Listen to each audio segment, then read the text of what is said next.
Kalau kita lihat misalnya, kenapa anggota koalisi perubahan ini kok tiba-tiba datang ke Golkar? Sederhana, sobat era sekalian, walaupun mereka sudah mendeklarasikan Anies Baswedan, tapi tidak ada jaminan di tengah jalan tidak ada pengkhianatan. Terkesan bahwa Nasdem ingin lari, terkesan begitu, ingin lari. Seolah-olah ingin mencari alasan bahwa karena alotnya negosiasi, mereka mengatakan sudah kami sudah selesai negosiasinya dan ternyata tidak bisa. Tapi rupanya ini analisis saya ya, gelagat ini dibaca oleh Demokrat. Maka Demokrat menghadang dengan cara mengatakan mereka mendukung Anies Baswedan walaupun belum ada kepastian AHY akan dicalonkan sebagai wakil presiden. Karena kalau Nasdem lari, maka baik Demokrat maupun PKS akan menjadi anak buangan. Dari sini sobat era sekalian, kalau kita lihat mereka sepertinya ancang-ancang untuk mencari alternatif seandainya something happen to this koalisi perubahan. Jadi kalau misalnya terjadi apa-apa, mereka sudah punya alternatif kawan yaitu Golkar.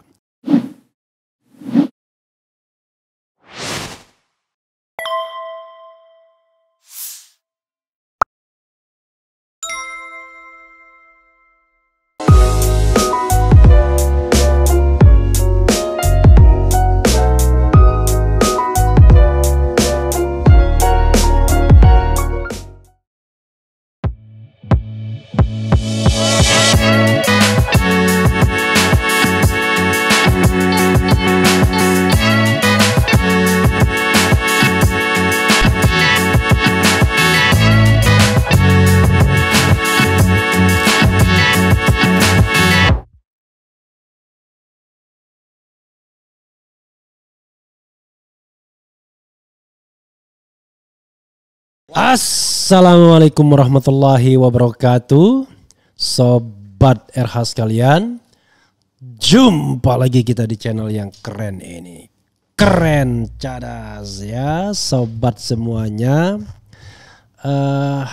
Kita akan bahas berita yang menarik, bukan satu berita tapi satu fenomena yang menarik, yaitu soal kunjungan koalisi perubahan ke Golkar. Ada apa? Yang berkunjung ini sudah dua paling tidak. Jadi Golkar yang dikunjungi bukan Golkar yang mengunjungi. Jadi pertanyaannya siapa butuh siapa ya? Ini menarik. Oke, nanti saya ingin menganalisisnya, tapi sebelumnya saya ungkapkan beberapa berita. Misalnya pertemuan Ketum Nasdem Golkar diibaratkan seperti jumpa sahabat lama. Nah, ini antara Surya Paloh dan Erlangga Hartarto. Tiba-tiba kemudian Golkar bela Nasdem, usung Anies capres tak langgar etika koalisi. Luar biasa kan dampaknya. Usai Nasdem dan PKS, Demokrat bakal kunjungi Golkar bahas Pilpres. Kemudian ini poin-poin kesepakatan dari pertemuan Golkar dan PKS. Jadi kita tahu bahwa koalisi perubahan itu ya adalah koalisi yang terdiri dari Nasdem, Demokrat dan PKS. Ada apa mereka ramai-ramai datang ke Golkar yang notabene sudah membentuk poros koalisi yang lain yaitu KIB, Koalisi Indonesia Bersatu, dengan anggotanya PAN dan P3 yang juga sudah cukup kursinya untuk mengajukan pasangan calon presiden dan wakil presiden. Jadi kalau mereka committed dengan koalisinya masing-masing, sudah akan pasti dua pasangan calon presiden. Nah, tinggal yang poros ketiga adalah poros Gerindra Kebangkitan Indonesia Raya, itu poros Gerindra PKB, jadi 3 pasangan calon, dan tinggal bergantung kepada PDIP apakah mau bikin poros sendiri ya tanpa teman ataukah bergabung dengan poros yang sudah ada. Maka 3-4 calon itu sudah hampir pasti sobat era sekalian. Hanya yang belum jelas adalah KIB siapa calonnya. Kalau poros Prabowo sudah jelas. Lalu PDIP apakah mau bergabung atau sendiri? Kalau sendiri siapa calonnya? Kalau bergabung dengan siapa? Ini menarik ya. Coba kita akan lihat, atau sebaliknya KIB yang bergabung dengan PDIP. Jadi dibalik, jadi PDIP punya calon sendiri dan KIB yang bergabung. Sangat mungkin kalau Ganjar Pranowo. Kita akan lihat. Tapi bagaimanapun sobat era sekalian, ini menarik untuk dianalisis. Apa maksudnya mereka ramai-ramai datang ke Golkar? Siapa yang butuh siapa? Atau siapa yang memanfaatkan siapa? Coba kita lihat dari perspektif ini ya. Saya melihatnya dari perspektif Golkar dulu ya. Dari perspektif jangan dari perspektif Golkar, dari perspektif koalisi perubahan dulu. Kalau kita lihat misalnya, kenapa anggota koalisi perubahan ini kok tiba-tiba datang ke Golkar? Sederhana sobat era sekalian, walaupun mereka sudah mendeklarasikan Anies Baswedan, tapi tidak ada jaminan di tengah jalan tidak ada pengkhianatan. Kenapa begitu? Ada kesan sesungguhnya ya setelah pertemuan di Inggris antara Luhut Panjaitan dan Surya Paloh, kemudian dilanjutkan pertemuan Surya Paloh dan Jokowi, kemudian ada kunjungan Nasdem ke koalisi Gerindra Kebangkitan Indonesia Raya dan kunjungan ke Golkar. Terkesan bahwa Nasdem ingin lari, terkesan begitu ingin lari. Seolah-olah ingin mencari alasan bahwa karena alotnya negosiasi, mereka mengatakan sudah kami sudah selesai negosiasinya dan ternyata tidak bisa. Tapi rupanya ini analisis saya ya, gelagat ini dibaca oleh Demokrat. Maka Demokrat menghadang dengan cara mengatakan mereka mendukung Anies Baswedan walaupun belum ada kepastian AHY akan dicalonkan sebagai wakil presiden. Karena kalau Nasdem lari, maka baik Demokrat maupun PKS akan menjadi anak buangan. Seperti skenario semula, yaitu hanya pesta di dalam koalisi istana, all president main, ya. Tapi kemudian meninggalkan Demokrat dan PKS, tidak diajak pesta. Jadi sementara dua partai ini tidak bisa membuat poros tersendiri. Makanya cepat-cepat Demokrat mengatakan mendukung Anies dan kemudian disusul oleh PKS. Maka ketika dua partai ini mengatakan mendukung Anies, tidak ada alasan bagi Nasdem untuk lari-lari lagi.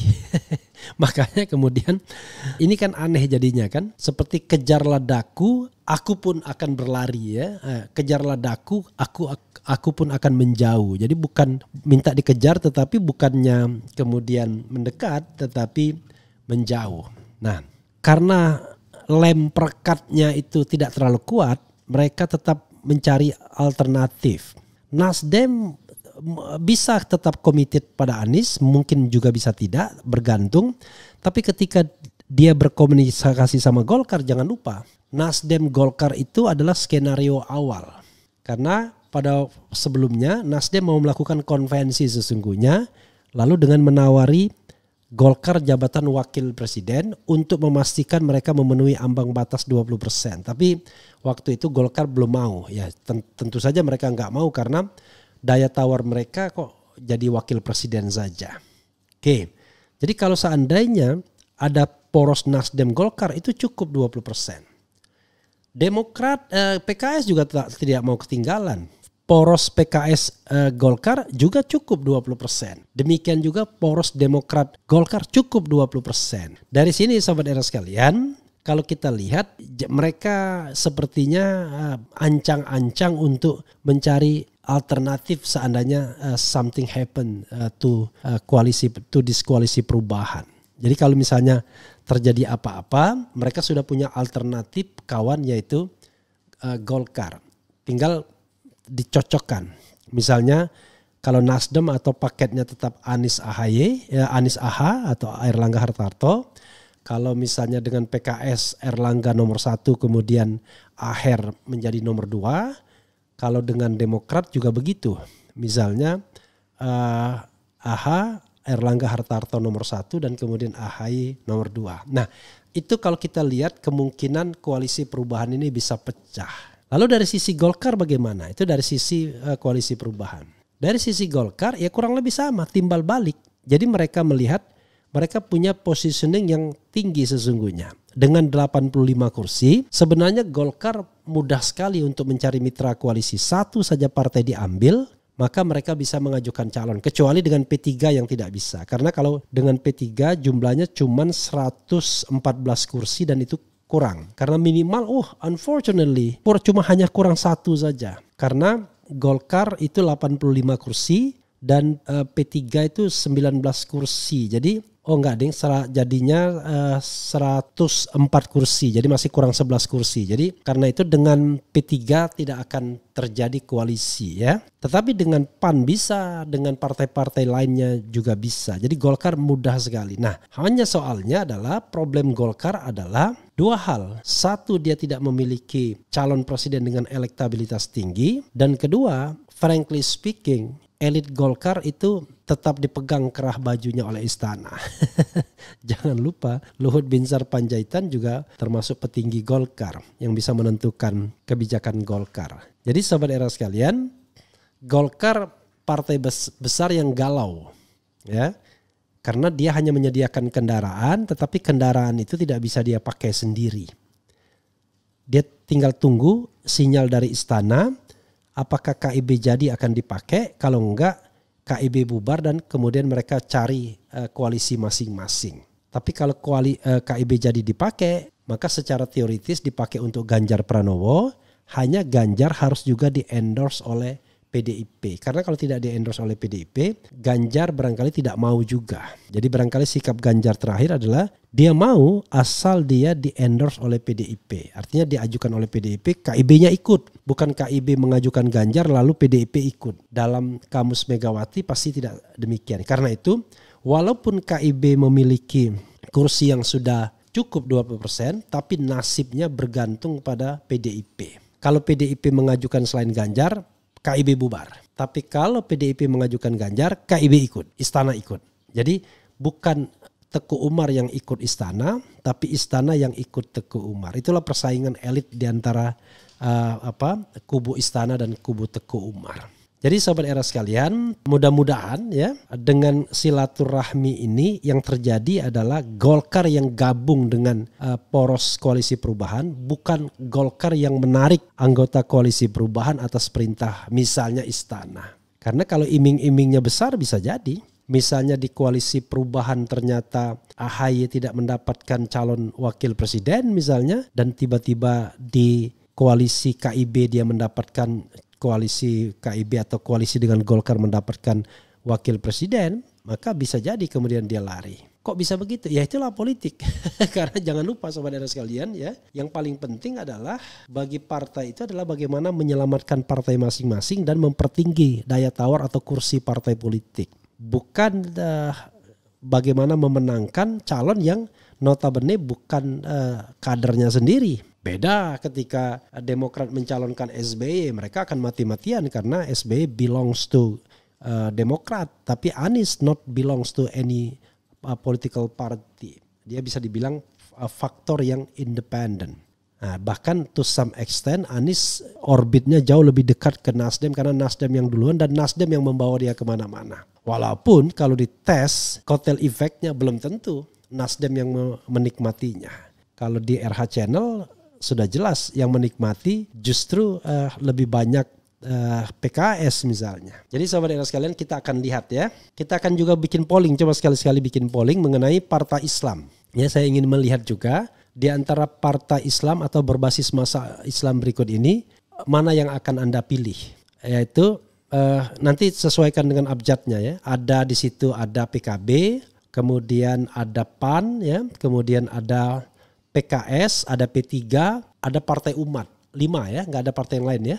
Yang itu yang lolos ya. Coba nanti kita akan lihat. Kita tunggu bagaimana apakah Golkar yang gabung dengan koalisi perubahan, bahkan KIB yang gabung dengan koalisi perubahan, atau sebaliknya koalisi perubahan yang kemudian teriming-imingi dan kemudian akhirnya cari selamat masing-masing. Kita akan lihat.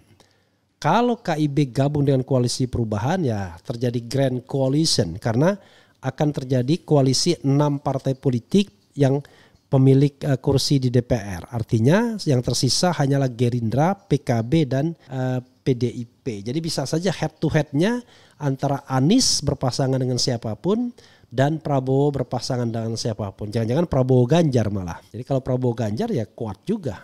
Walaupun Ganjar dalam posisi sebagai wakil presiden ya. Oke, kemudian banyak lagi ya. Hanya ada 3 nama yang pantas jadi presiden di 2024, yaitu pertama Bapak Anies, kedua Bapak Rashid, dan ketiga Bapak Baswedan. Soal wakilnya terserah bisa AHY, Gatot atau Khofifah.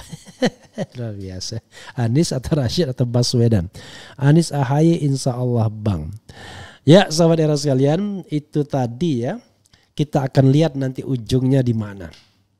Apakah ujungnya koalisi perubahan bubar, gabung sama Golkar salah satunya atau salah duanya, ataukah sebaliknya KIB yang bubar gabung sama koalisi perubahan, atau tetap pada posisi masing-masing hanya punya perjanjian dalam tanda kutip perjanjian yang win-win solution ya. Jangan baca yang perjanjian yang ada di media, tetapi perjanjian yang win-win solution. Misalnya begini, kalau koalisi perubahan yang menang, maka koalisi KIB diajak, ya kan? Maka yang akan menjadi oposisi adalah PDIP, Gerindra, dan PKB. Atau sebaliknya, kalau misalnya KIB yang menang, maka koalisi perubahan diajak. Atau begitu. Kita lihat ya, karena yang jelas Golkar ini piawai memainkan bidak catur. Dan Golkar partai yang tidak sulit untuk ke kanan, ke kiri, ke tengah, ke belakang karena mereka bukan partai ideologis. Itu saja Sobat Era sekalian, kita akan lanjutkan dengan yang lainnya. Dan sekali lagi ya, saya mengajak untuk umroh dengan tour holiday angkasa wisata ya. Dan mudah-mudahan tertarik karena tinggal sedikit seat lagi dari 433 seat. Jadi penerbangan atau paket 4 Maret itu adalah paket dengan charter pesawat. Seperti yang saya lakukan tanggal 28 Januari yang lalu, itu ada foto-fotonya, saya botak dan lain sebagainya. Dan silakan nomor yang tertera ya, 0821 1141 0569. Nanti bisa langsung ditindaklanjuti kalau berminat ya. Sudah ada beberapa yang menghubungi saya dan langsung tindak lanjuti oleh tim di sini. Mudah-mudahan berjodoh dan mudah-mudahan kalau memang nanti berangkat umroh mabrur ya. Dan mau botak seperti saya. Jadi itu Sobat Era sekalian ya. Ada foto-foto saya lagi yang botak ya. Mudah-mudahan kita bisa terus memperjuangkan dan mengabarkan kebaikan-kebaikan. Wassalamualaikum warahmatullahi wabarakatuh. Ciao.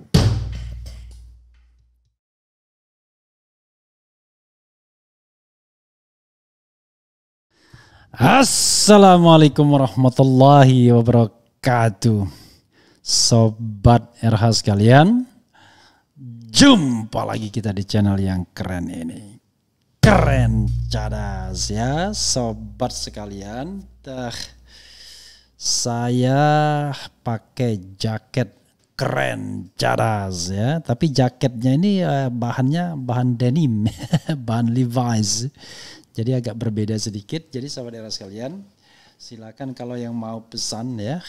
Rupanya produsennya keren cadas ini kreatif juga ya. Terus memproduksi ini item yang ke-12 insya Allah ya, mudah-mudahan.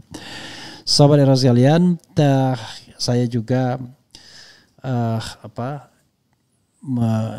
ingin mengucapkan belasungkawa ya kepada atas meninggalnya seorang pejuang, sahabat saya Lius Sungkarisma ya.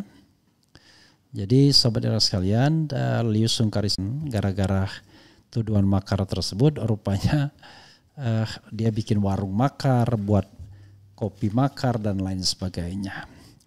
Sekali lagi kita kehilangan mendiang Lius Sungkarisma dan mudah-mudahan perjuangannya untuk Indonesia yang lebih baik, lebih adil ya dilanjutkan oleh siapa saja. Menjadi pengingat bagi kita. Berbeda pendapat itu biasa ya.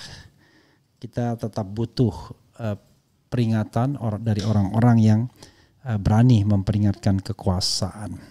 Sobat Era sekalian, ini ada hal yang menarik ya. Saya tidak tahu apakah akhirnya koalisi ini jadi terbentuk atau tidak, bubar atau tidak. Tapi yang jelas ini ada pernyataan dari Wakil Ketua Umum Nasdem yang memang sering berbicara soal ini, yaitu Nasdem siapkan alternatif koalisi untuk Anies jadi capres jika tak sepakat dengan PKS Demokrat. Ini alarm ya. Oke, Jakarta Kompas.com. Wakil Ketua Umum Partai Nasdem Ahmad Ali mengatakan pihaknya mempersiapkan alternatif koalisi lain untuk mengusung Anies Baswedan sebagai calon presiden capres. Oh iya ya. Tadi saya juga mempromosikan Habib Rizik ya. Jadi seharian ini saya ke Habib Rizik bersilaturahmi dan dalam tanda kutip menodong beliau untuk bisa interview panjang. Dan saya berhasil membuat beliau stay selama 1 jam untuk interview. Nah, nantikan ya tanggal 27 Januari pukul 5. Ya, nanti mulai pukul 5 subuh.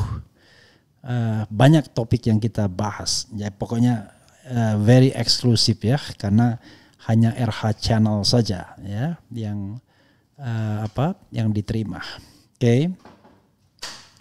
Hal itu dilakukan jika kesepakatan pembentukan koalisi perubahan bersama Partai Keadilan Sejahtera, PKS dan Partai Demokrat gagal. Ketika kemudian koalisi ini terhambat dengan persyaratan yang tidak mungkin kita penuhi, tentunya kita harus punya alternatif-alternatif, sebut Ali kepada wartawan.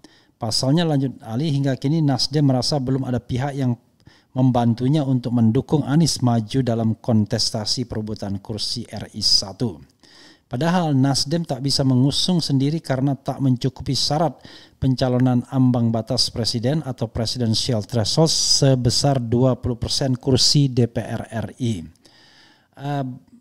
Baru Nasdem yang hari ini mendukung Anies, yang lain belum ada pencetusnya. Sekarang kita menunggu ungkapnya. Ia lantas menyinggung adanya keinginan dari Demokrat untuk memasangkan Anies dengan Ketua Umum Agus Harimurti Yudhoyono (AHY). Ali menegaskan jika hal itu dipaksakan maka koalisi perubahan tak akan terbentuk. Alasannya Nasdem menolak penentuan calon wakil presiden cawapres dilakukan dengan melihat figur semata tanpa membicarakan kriteria. Jadi kalau itu tidak diterima koalisi perubahan tidak terjadi. Artinya itu saling mengunci. Itu yang sejak awal saya katakan bahwa Nasdem menghindari itu tuturnya. Ali pun menyampaikan pembahasan kriteria cawapres sebaiknya dilakukan setelah ketiga parpol resmi mendeklarasikan koalisi perubahan. Katakan Nasdem, Demokrat, PKS sama-sama sudah menandatangani kesepakatan mengusung Anies sebagai calon presiden, itu namanya koalisi imbuhnya. Diketahui AHY telah menyatakan ingin tetap membentuk koalisi perubahan. Ia menegaskan tak memaksakan figur tertentu untuk menjadi cawapres, tetapi berharap agar ketiga parpol bakal koalisi perubahan mengedepankan objektivitas. Namun ia sempat menuturkan ingin mendeklarasikan koalisi lengkap dengan pengusungan capres-cawapres. Di sisi lain, Ketua DPP Partai Nasdem Willy Aditya menekankan agar pengusungan cawapres bisa diumumkan belakangan agar dapat menjadi salah satu strategi pemenangan Pilpres 2024. Ya, sobat era sekalian, many question tentu ya di kepala kita semua soal nasib koalisi perubahan ini. Kalau ini tidak terjadi, siapa yang akan Anda salahkan? Apakah Anies Baswedan? Apakah Nasdem? Apakah Demokrat? Apakah AHY? Apakah PKS? Apakah AHER? Apakah Surya Paloh? Apakah SBY? Apakah Salim Segaf Al-Jufri? Jadi sebut saja semuanya. Kenapa begitu? Karena memang ya pihak Nasdem itu betul, Demokrat juga tidak salah. PKS juga tidak salah. Jadi yang salah adalah sebuah situasi saya kira. Apa situasinya? Yaitu ketika Nasdem mungkin karena dia sudah mendeklarasikan duluan Anies Baswedan, maka itu dipersepsikan sebagai bahwa Anies is Nasdem, Nasdem is Anies. Jadi Anies belongs to Nasdem. Jadi kalau misalnya Anies sudah belongs to Nasdem, maka PKS akan tanya, kami dapat apa kalau bergabung dengan Anda? Hal yang sama akan dilakukan Demokrat, kami dapat apa bila bergabung sama Anda? Karena perspektifnya itu adalah PKS dan Demokrat bergabung. Bukan mereka sama-sama datang lalu bersepakat kita mau koalisi, lalu presidennya Anies Baswedan. Harusnya kalau misalnya ketiga partai belongs to Anies Baswedan atau Anies Baswedan belongs to ketiga partai politik, maka tidak ada yang merasa atau paling tidak secara psikologi memiliki Anies Baswedan. Nah sekarang terkesan seperti poco-poco, maju mundur, maju mundur, maju mundur, gak jelas. Apakah ada yang konfirmasi ya? Misalnya PKS mau mendukung Anies, waiting for something, kan kacau jadinya. Menunggu sesuatu ya, sesuatu itu kita tahulah dalam politik sesuatu itu ya sesuatu ya. Kemudian Nasdem mau mendeklarasikan Anies atau membentuk koalisi perubahan kalau. Jadi kalau ini tidak menunggu sesuatu tapi kalau. Jadi ada yang namanya conditional, prasyarat. Padahal sekali lagi harusnya Anies Baswedan itu belongs to ketiga partai politik. Bukan seolah-olah itu milik Nasdem. Nasdem sudah deklarasi duluan. Maka kalau kami mau gabung atau kami deklarasi juga kami dapat apa? Terus satu sisi, satu analisis ya. Analisis lain adalah waduh, jangan-jangan London meeting ini dampaknya begini. Dampaknya adalah okay, you can go ahead with Mr. Anies Baswedan, but reforming the coalition, not consist of 3 parties, but you join another party or another coalitions. Jadi hal-hal seperti itu kan bisa terjadi karena kalau kita bicara tentang posisi hari ini itu 2 partai yang berada di luar pemerintahan itu kan cuma PKS dan Demokrat. Jadi kalau mencari mitra lain, mitra yang mana lagi? Ini yang kita harus kritis membacanya. Tapi sekali lagi ya kita pengamat. Namanya pengamat ya hanya mengamati. Oh, it is not true misalnya orang mengatakan. Bahkan dalam politik itu yang bersangkutan sendiri itu belum tentu bisa menjawab yang mana yang exactly. Misalnya pertanyaan ini ditanyakan kepada Anies, apakah jadi koalisi perubahan itu dideklarasikan? Anies akan menjawab optimistik. Tapi apakah itu akan jaminan? Exactly 100% gak ada yang menjamin. Ya, Surya Paloh tidak bisa menjamin, Ahmad Ali tidak bisa menjamin, AHY tetap dengan spekulasi kondisionalnya, di mana ketika kita bicara alternatif lain, pendukung AHY mengatakan bahwa itu tim sukses calon lain, ya kan, mendiskreditkan AHY dan lain sebagainya. Hanya PKS saja yang sebenarnya tidak terlalu banyak berbicara, tetapi PKS itu seperti tadi saya katakan, PKS is waiting something, sedang menunggu sesuatu dan entah apa itu ya. Oke, hal yang tidak menyenangkan bagi pendukung Anies Baswedan, tapi Anda harus biasa berhadapan dengan realitas politik. Saya kasih contoh ya, salah satu analisis mengatakan begini. Kenapa Anies itu adalah berkah bagi Ganjar? Ada analisis yang mengatakan demikian. Loh kok bisa berkah bagi Ganjar? Iya. Karena ada Anies lah maka Ganjar masih masuk dalam pasaran. Masuk dalam pertimbangan. Padahal jelas Teguh Umar gak mau Ganjar. Yang mau Ganjar Istana. Dalam relasi Mega, Luhut dan Jokowi, maka memasang Ganjar sama saja akan membuat aliansi Jokowi Luhut itu lebih besar pengaruhnya. Sementara Megawati ya tentu menangkap hal tersebut, dia nggak mau, ya kan? Tetapi karena ada Anies, ya ini salah satu analisis yang katakan, maka Ganjar masih dalam take him into considerations bagi Megawati. Kenapa begitu? Karena akhirnya Megawati harus realistis. Siapa yang bisa mengalahkan Anies Baswedan? Kecuali Ganjar Pranowo menurut keyakinan lembaga-lembaga survei. Sosok lain tidak bisa. Nah sekarang pertanyaannya sobat era sekalian. Kalau Anies sudah masuk kota, tidak bisa dicalonkan karena tidak sampai 20%, semuanya mutung, maka it will be so easy bagi Megawati untuk to decide terakhir kalinya. Ganjar hilang juga, maka barangkali all president men, ya, atau ya bertarung saja Teguh Umar dan istana.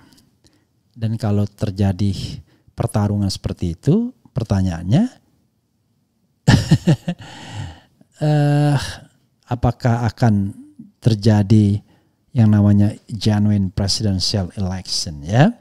Jadi apa yang saya sampaikan ini tentu tidak menyenangkan, tetapi ya itulah realita yang harus kita antisipasi. Dan satu lagi sahabat sekalian, tetap kita mengatakan politik kita sontoloyo, ya. Orang mau jadi presiden saja kok repot sekali. Amerika Serikat tuh orang mau jadi presiden tuh 1212 yang mendaftar dan rontok satu demi satu, bukan because of regulation tetapi karena mereka punya kesadaran sendiri. Ketika nggak laku, ya kan, ketika tidak dapat yang namanya popular support, public support, mereka ya mengundurkan diri bahwa saya tidak terlalu pantas. Kalau ini kan enggak, dipaksa-paksakan seolah-olah partai itu seperti perusahaan pribadi saja. Sebagaimana dikatakan oleh Ferry Amsari. Wassalamualaikum warahmatullahi wabarakatuh. Cheers.